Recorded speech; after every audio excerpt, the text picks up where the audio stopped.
Ahora, yo supongo que la tenía grabada. ¿A ustedes les aparece ahí? ¿Ahora? Tiene que apretar Alt Ahí sí F9. aparece. ¿Ahí aparece grabando? Claro, O ahora sea, sí, pero se le salió el power. ese vamos a probar. Ahora, miren, O sea que lo anterior no se grabó. qué pena. ¿Ahí sí? ¿Ahí ven el power? Sí, pero... ¿Y se está grabando? Y también está grabando, sí. Bueno, yo les voy a pedir ayuda porque, bueno, yo pensé que cuando hice Zoom me pidieron que si lo iba a grabar y demás, no sabía que tenía que hacerlo en cada sesión, ¿sí? Bien, entonces, acá el principio del favor de Victoria, así que ustedes avísenme esto, ¿sí?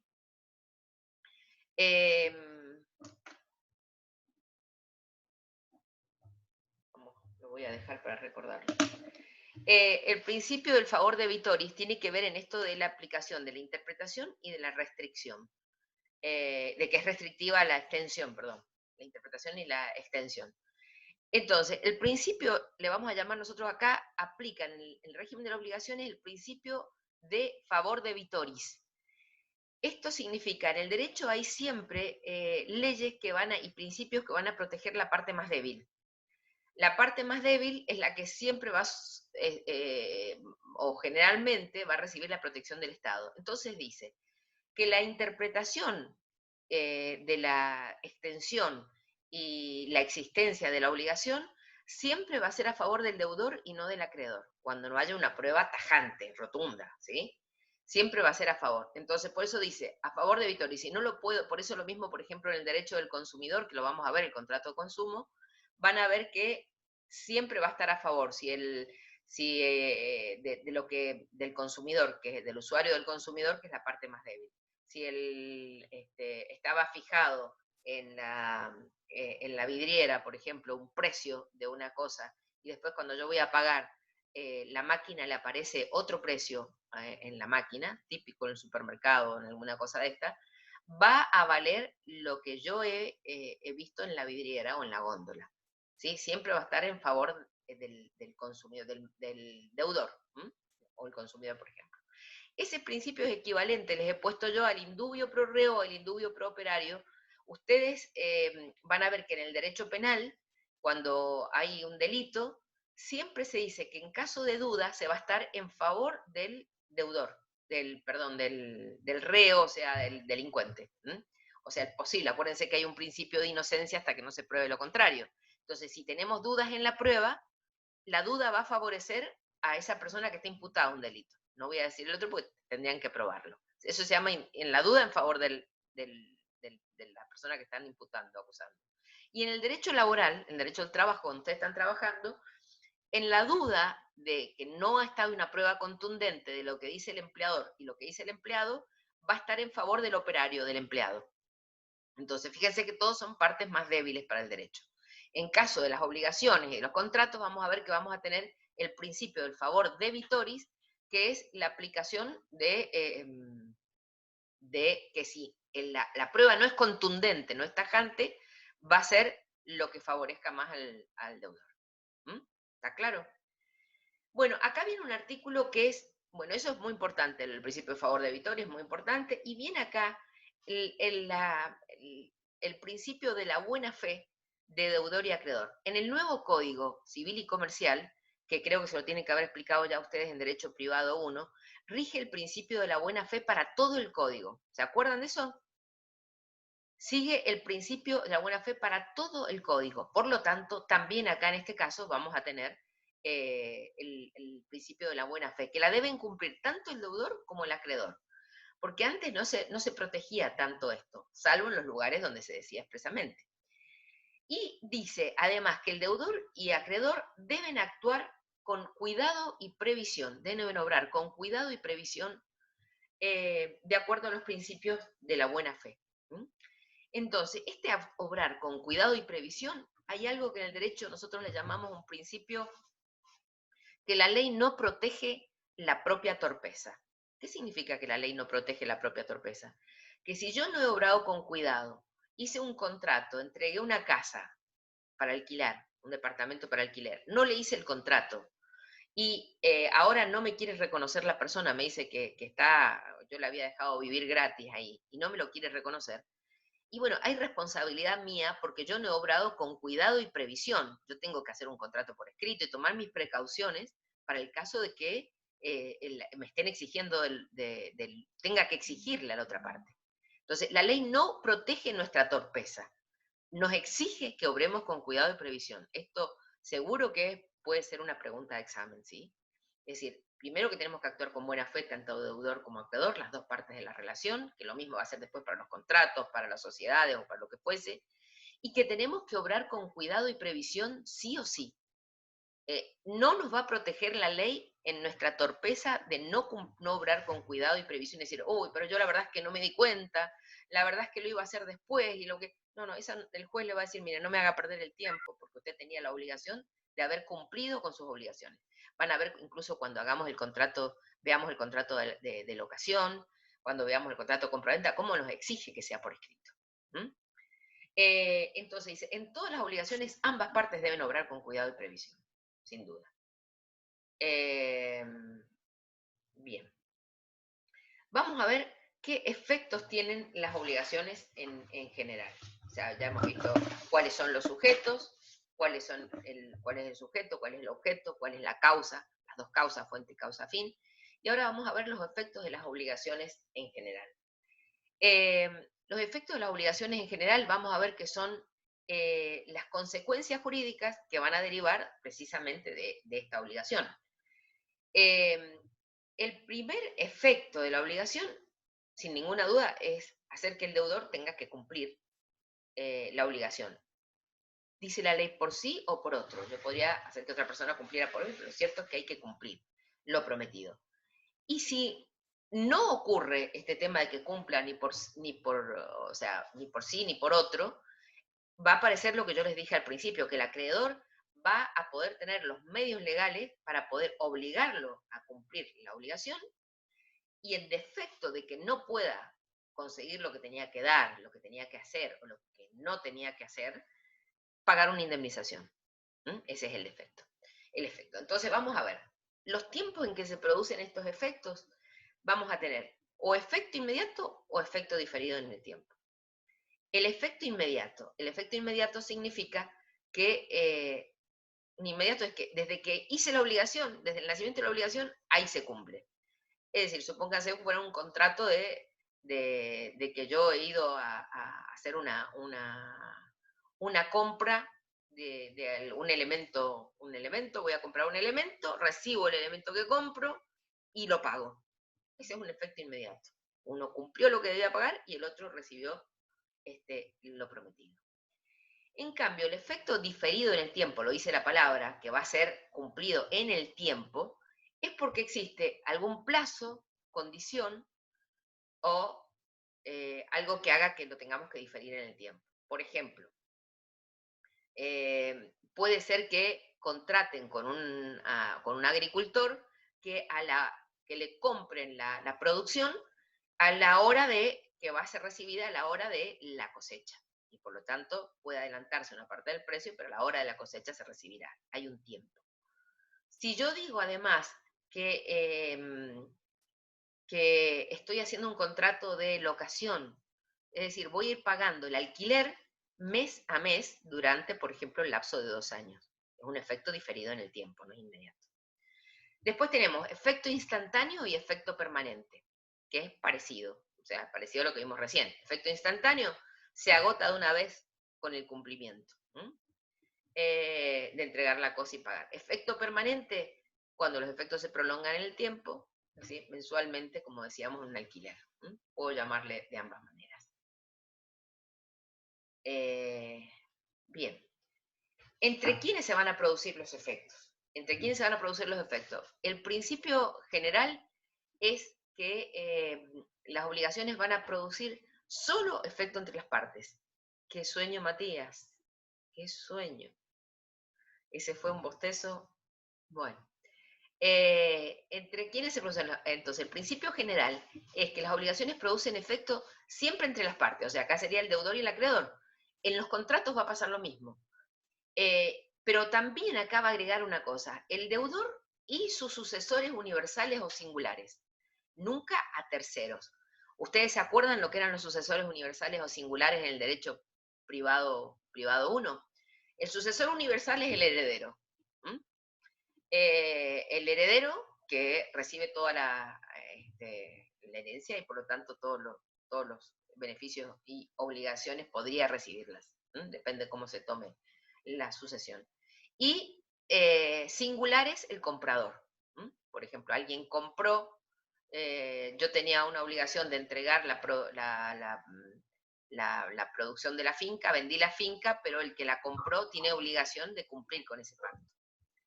Pero nunca terceros. Entonces, las obligaciones producen efectos solo entre las partes y sus sucesores universales o singulares, el que compró o los herederos. ¿Alguna pregunta? Efectos con relación, bueno, ahora vamos a ver qué efectos hay con relación al acreedor y qué efectos hay con relación al deudor. Los efectos con relación al acreedor. Los principales con respecto al acreedor es que satisfaga su interés, o sea, que se le cumpla lo que se le prometió, y que, o si no, un valor equivalente a lo que se prometió. El efecto va a ser, entonces, A, que tenemos ahí normales, o B, anormales. El normales es que cobre, por supuesto, lo que se le prometió, lo que pactó, exactamente lo que pactó. Eso puede ser, ese cumplimiento voluntario puede ser, o porque voluntariamente cumplió el deudor como correspondía, porque lo forzó a cumplir, cumplió forzado, acuérdense que se los dije a través de la justicia, o que se lo hizo procurar por otro a costa del deudor. Supónganse, ustedes saben el tema de los garantes en un contrato de locación, por ejemplo, que pueda el garante pagar, o el fiador, lo que no pagó el acreedor. También vamos a ver el contrato de fianza nosotros, en los contratos, que es muy interesante, por cierto. Efectos anormales. Y bueno, obviamente que el efecto anormal es cuando no se pudo conseguir lo que se había pactado, me va a tener que pagar una indemnización. O sea, consecuencias va a tener el derecho. Yo podía cumplir obligatoriamente y si no puedo hacer que cumpla exactamente lo prometido, me va a tener que pagar una indemnización que sea equivalente monetaria, económicamente, patrimonialmente, a lo que se había pactado. Bien, efectos secundarios. Bueno, efectos secundarios. Los efectos secundarios son aquellos que me va a dar la ley en esta protección de la obligación que tiene el deudor de cumplir, le da al acreedor la posibilidad, en el caso de que sepa, por ejemplo, que el deudor se está cambiando cambiando los bienes que tiene a nombre de otra persona para no cumplir ni que se lo pueda ejecutar judicialmente, estoy poniendo el bien que tengo, el auto, la casa a nombre de otra persona, por ejemplo, puede el acreedor pedirle a la justicia medidas cautelares. Es decir, mire, estoy viendo esta situación, estoy pidiendo por favor que se embargue o se inhiba a esta persona para que pueda transferir ningún bien. Por ejemplo, que se embargue a las esperas de la resulta de este juicio, que yo pruebe y que el juez dicte una Profe, sentencia. Sí. ¿no sería un fraude eso o un acto fraudulento, algo así?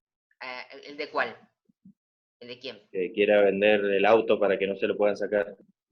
Claro que es un fraude, claro, pero Ah. El tema es totalmente un fraude. Ahora, el problema es cómo evitamos, porque después tenés que denunciarlo por fraude, después va a ir a un tema penal, pero mientras tanto la plata y el cumplimiento de la obligación no la recibiste. Entonces, si podés evitar que eso suceda, por supuesto que va a tener, después se puede hacer una denuncia o algo. Pero vos lo que necesitas es tratar de cubrir, si fueras el acreedor, tratar de evitar que eso suceda y no bancarte todo un Claro, juicio que no penal, pase cualquier cosa. directamente. Es decir, bueno, yo voy a aviso esto, entonces pido por favor con un abogado que se embargue esto y que se lo inhiba de poder hacer ninguna transacción sobre sus bienes, por ejemplo. Se hace Claro, judicialmente. claro. Y después vamos a ver que tenemos la acción subrogatoria, que la vamos a explicar después, seguramente en la próxima clase, que la acción subrogatoria también significa, ¿saben lo que es subrogar a otro? Es ponerme en el lugar de otra persona. Por ejemplo, yo soy el acreedor, resulta ser que mi deudor tiene tantas deudas y tantos acreedores que tiene cosas para cobrar, pero no quiere cobrarlas porque total se la van a llevar los acreedores. Entonces, yo me puedo subrogar en el lugar de ese deudor e ir a cobrar eso que él no quiere cobrar. porque no le interesa, pues se lo van a llevar los acreedores. También sería un fraude. Pero entonces esa es una acción subrogatoria que vamos a ver. Nosotros vamos a ver la acción subrogatoria y directa que están en el programa. Y a mí me gusta mucho preguntarlas, por cierto. ¿Sí? Entonces vamos a verlas enseguida. Pero el tema es que, si se dan cuenta que los efectos secundarios es que el acreedor trate de proteger el patrimonio de dónde va a ir a cobrar. Efectos con relación al deudor. ¿Cómo estamos con la hora? Nos quedan 2 o 3 minutos nada más. Efectos con relación... Bueno, a ver, chicos. Antes que nada, entonces decimos que la próxima clase la vamos a tener de 9 a 11 el sábado. ¿Sí? Y me avisan acá todos, profesora, grabó, por las dudas, asegúrense, grabó la conversación. Y después, bueno, cualquier cosa que haya dudas con lo que dije anteriormente, sobre todo en sus compañeros, explíquenle con qué material y qué es lo que está pasando de lo que no quedó grabado. Que tengan un poquito de paciencia. Nos quedan unos minutitos. Entonces, efectos con relación al deudor. Bueno, acá vamos a ver los efectos con relación al deudor, que el deudor no solo tiene obligación, supónganse que ustedes fueran los deudores, yo no solo tengo la obligación de pagar, nosotros somos, ustedes y yo somos deudores, tenemos la obligación de pagar, sino que además tenemos el derecho a pagar. Consisten en ciertos derechos a favor del deudor. Tengo el derecho a pagar, fíjense el segundo, derecho a pagar y quedar liberado después del pago. Entonces, van a ver que hay una serie de armas también que nos dan, garantías, nos da la ley, de que si el acreedor no nos quiere cobrar, podamos pagar, por ejemplo, van a hacer el pago por consignación, que les voy a enseñar después en la forma de extinción de las obligaciones. O sea, que yo pueda pagar depositando judicialmente, le pueda pagar a un escribano, pero que no me deje a mí realmente en una situación de incumplimiento, demora, que me pueda generar perjuicios en todo lo que es mi relación comercial, en otro lado, o personal. Entonces, vamos a decir, ciertos derechos a favor del deudor. Primero, derecho a exigir la colaboración del acreedor. O sea, que cuando yo necesito que el acreedor haga algo, ¿sí? Por ejemplo, yo tengo que escriturar la casa que compré, pero si el acreedor no me da todos los elementos que yo necesito, los planos y las cosas que yo necesito para escriturar, no lo puedo hacer. Entonces, exigir la colaboración del acreedor, que tiene que actuar con cuidado, previsión y buena fe. Lo vuelvo a repetir.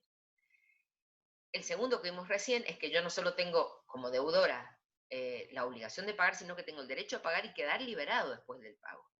Entonces, si el acreedor se niega a recibirme el pago, esto que les dije yo, que puedo actuar por consignación, lo vamos a ver cuando veamos el pago y extinción, que puedo depositar en la justicia o en una escribanía, y que también debo exigir el recibo, porque si me niega después que yo pagué, quien paga mal, paga 2 veces, chicos. Acuérdense, la ley no protege la propia torpeza.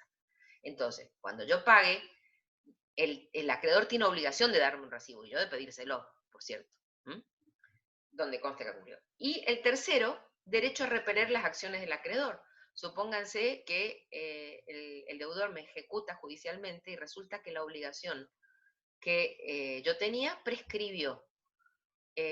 ¿Ustedes saben lo que es la prescripción? Vamos a ver algo después de la prescripción. La prescripción significa que todos tenemos un tiempo, un límite de tiempo para ejercer el derecho. Tenemos toda la protección del derecho, tenemos los organismos judiciales también para ir a acudir, pero todos tenemos un tiempo determinado. La justicia lo que no quiere es que nos durmamos sin ejercer nuestras acciones. Entonces, si hay un acreedor que no va a cobrar en el tiempo que exige la ley, supónganse en 5 años, ya lo vamos a ver, también en extinción de las obligaciones, si no fue a cobrar en el tiempo determinado, la deuda prescribe. Entonces podría oponer el deudor y decir, señor, usted tuvo tanto tiempo, no me vino a cobrar, prescribió la acción, por ejemplo. O yo hice un pago parcial, entonces solamente de 10 yo le pagué 5, acá tengo el recibo, me faltan 5. Podré exponer todas las acciones necesarias. Bueno, los efectos con relación al acreedor es que, acuérdense que el acreedor le da derecho, si no le pagó, de ejecutar forzadamente, de hacer que un tercero pague a costa de él, o ejercer la acción de indemnización, como dijimos. El 730 no me interesa que lo sepan, porque es en el caso que tenga que cumplir la obligación, es cuánto se pagan de honorarios. Esto no se lo voy a pedir el 730, ¿no? Y vamos al 10, efectos con relación al deudor. El cumplimiento exacto de la obligación confiere el derecho a obtener la liberación y rechazar cualquier acción del acreedor. Dice la ley también, que esto es importante a veces en el comercio, actuación de auxiliares, cuando el deudor se sirve de un auxiliar de él para pagar la obligación y no lo hace, supónganse que mandó a un empleado de él a pagar, y resulta que el empleado no lo hace, bueno, se considera que está equiparado al deudor el auxiliar que él mandó. O sea, es un problema de él que va a hacer con su auxiliar, no del acreedor. Nos estamos quedando sin tiempos, entonces acá obviamente hemos llegado al final de esto está repitiendo lo que dijimos, y entonces quiere decir que vamos a seguir, podemos tomar estas 10 y 11, retomar la clase pasada, la clase que venga, y el 12, empezaremos con la diapositiva 12, retomaremos el final la 11, y empezaremos con la 12. Entonces, los voy a esperar el sábado de 9 a 11 el que pueda, voy a tomarme esto de mirar que esté grabado, y disculpas por esto es desconocimiento. Recuerden ustedes de recordármelo. El que pueda se suma, y el que no verá entonces lo que yo voy a colgar de la reunión. Esta grabación voy a colgar al menos lo que haya salido grabado. Ha sido un gusto darles la clase, que nos hayamos podido comunicar, me cuesta mucho no comunicarme, y las gracias por la ayuda también tecnológica, el control S y cómo grabar. ¿Algo que me quieran decir antes de que se corte? Nada, profe, muchas gracias. Nos vemos. Muchas gracias a ustedes, son unos soles. Nos vemos Hasta el luego, 9. profe, gracias. Les voy a Chao, mandar gracias. Bueno, Chao, profe. gracias a Chao, ustedes profe, gracias. por la colaboración. Nos vemos Chao, profe, entonces, les muchas voy a gracias. mandar el ID cuando programe la reunión del sábado. Chao. Chao, profe, gracias. Chao, profe. Chao.